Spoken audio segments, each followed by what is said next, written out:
This day God gives me strength of high heaven, sun and moon shining flame. Welcome to another web episode of Beacons of Light. On this web episode, we're going to share some things that we didn't talk about on our television show. And off camera, Dr. Clifford and Kay and I were talking about what's behind the scenes. And Dr. Clifford's going to tell on us a little bit two interesting facts. Very much surprised the computerization involved and necessary for the management of dispensation and the safety, if you would, and the legality of it. And but very impressed with the computer processing there and the whole aspect of typing and printing in the veil of safety, if you would. And probably the ultimate, and as tongue-in-cheek, is the horrible handwriting of the darn physicians in Baton Rouge. And I know there's an aggravation factor from the medical world, the physician world in general, about electronic medical record. But by golly, we can certainly read those signatures when it's all done electronically. But it's a tongue-in-cheek. But if I was back in practice, I'd be sure and write more legible than I have in the past. What a great thing to share. Kay, is there anything that comes to mind with you that you say, hey, people don't know this? I think for me, and you might just say ditto on this, but some of the pharmacists, Dr. Clifford's a young man. Some of the pharmacists are like 80. Yeah. Up in their upper 80s, some of them.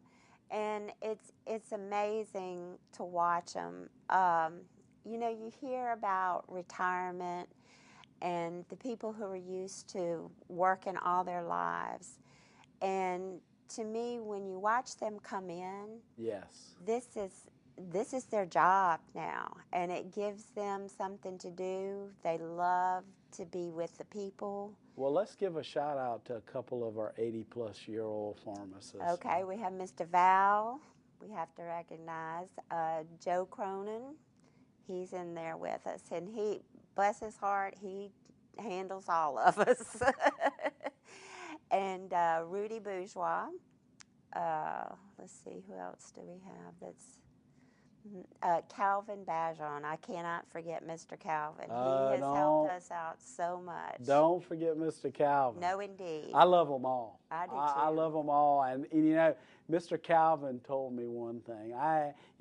Is he 90 yet? He's close. He's close. And they're proud of their age. You know, young people like you and me, Dr. Clifford, we don't want to tell nobody our age, but they've been an inspiration. The pharmacists have been an inspiration. The most impressive, and I don't want to be commercialized here, but certainly, that time that 80-plus-year-old gentleman walked in with a computer tablet with a fruit emblem to back himself up as far as a pharmacy, I was most impressed and inspired by their abilities. I'm inspired too. And Mr. Calvin Bajon, one time I asked him, I said, why do you do this? I mean, you know, you're like past retirement age, about 2 or 3 decades. Yeah. Why you continue doing this? And Mr. Calvin told me, he says, you know, Michael, he says, when I grew up, I was so poor.